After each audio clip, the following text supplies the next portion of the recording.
प्रणाम भाई, नमस्कार। हम अंकित सिंह और आप सबके का हाल चाल बा। फाइनली केसारी भैया के सॉन्ग आ चुकल बा। रंगदार टाइप के जो बोलत रही ना हम, जो इनकर पोस्ट जो होला ना वो होई से पहले लीक हो गई रहे। वही हम फोटो इधर अभी भी शो करत हो कि इधर देखा जाए। यही सॉन्ग हम पहले ही बतैले रही कि आए वाला बा रंगदारी टाइप के, गन उन लेके गाड़ी उड़ी देखी पुराना मॉडल के। तो सॉन्ग आ चुकल बा।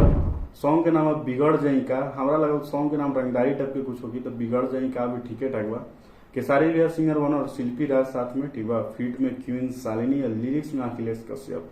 तो बाकी बात गाना में हुई। तो गाना बिना देरी करे हम स्टार्ट करेंगे। और हाँ, गाना स्टार्ट करे से पहले हम ये बता दी कि तार भाई कल लाइव आयल रहे। बहुत कोई के तो पता बा हमारे भाई के, ओकरा दिल से शुक्रिया और धन्यवाद आए खातिर, जुड़े खातिर। और बहुत कोई के नहीं पता, तो धीरे धीरे जुड़ जिया जाए, मजा करे नहीं जा हमी के। जैसे यहाँ पे कैसे कैमरा पे वीडियो बना के वीडियो अपलोड करा, तो ओइजा भी हमें की बातचीत करे नहीं जा, एक दूसरा से ढेर सारा एंजॉय करे नहीं जा और सॉन्ग के भी एंजॉय करे नहीं जा, सुने नहीं जा, ठीक बा। तो जो मन होगी सब करम जी लाइफ पे। तो हम सोचत नहीं कि डेली, मतलब डेली तो ना हो पाई, ठीक बा। और 2-3 दिन में भी ना हो, सप्ताह में संडे के शाम में हम आए से पहले हम अपडेट कर दें, ठीक बा। पोस्ट कर दें या गाना वाना में बता दें। तो जुड़िया जा। और जे भाई जुड़ल बा, जे भाई पे सपोर्ट करता बा, दिल से शुक्रिया भाई। जे नहीं करत ओकरो दिल से शुक्रिया। तो आगे बढ़े के साथ में एंजॉय करते हुए।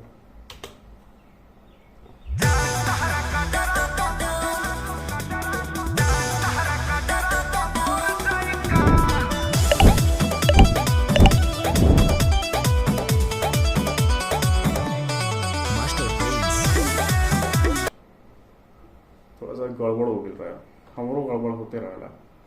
केसारी भैया की एंट्री ना देख पानी यार। ऐसन लेवल के एंट्री भाई, ये जो सॉन्ग में देखा वाला ऐसा कोई सॉन्ग अभी तक नहीं किया भोजपुरी में, इंडस्ट्री में। जिस टाइप के गन बारूद लेके गाड़ी से एकदम, मतलब अलग दिखता है ये वीडियो में तो।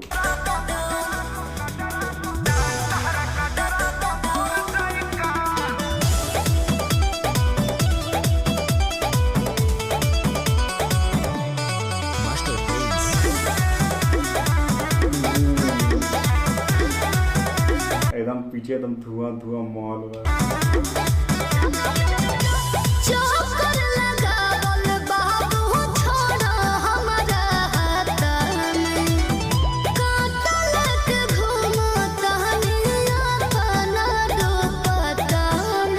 का लिख ले बाबा मर्दे। शेर ये एक्सेप्ट ना रहे, ये हम सोचले ना रही। ये वाला हम बोला था नहीं तब तक शुरू हो गया।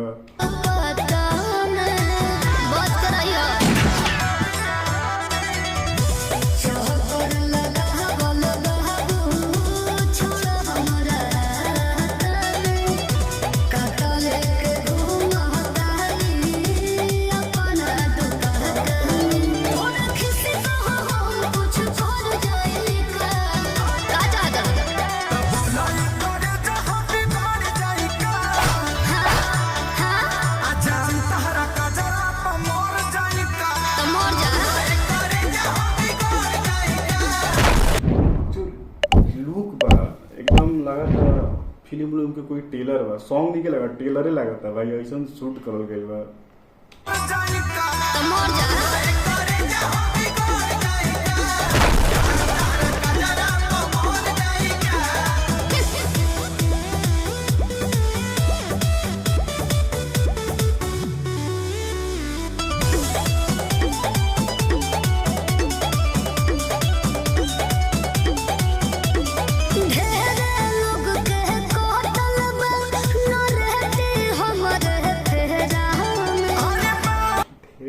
कटल व नरेटी हमर फेरा में है। लेकिन भोजपुरी सॉन्ग में भी ना एक अलग मजा बा, मतलब रंगदारी टाइप में।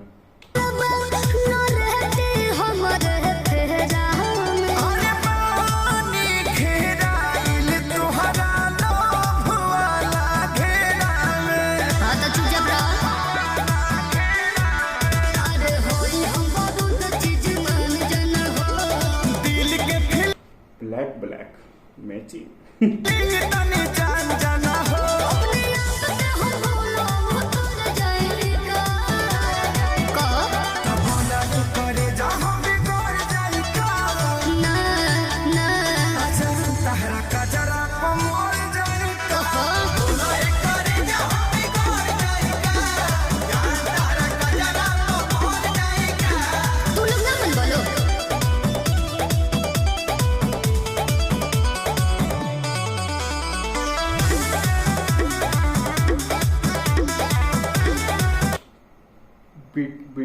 बैकग्राउंड में प्रीमियम क्वालिटी के बा, एकदम मस्त एकदम शूट करल गई बा वीडियो के।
मजा आ गई भाई, मतलब सॉन्ग जो रहे ना हमारा लगे टीजर जो और ट्रेलर वाला रॉड कर देनी का कोई फिल्म उलिम के उस टाइप के सॉन्ग बा भाई।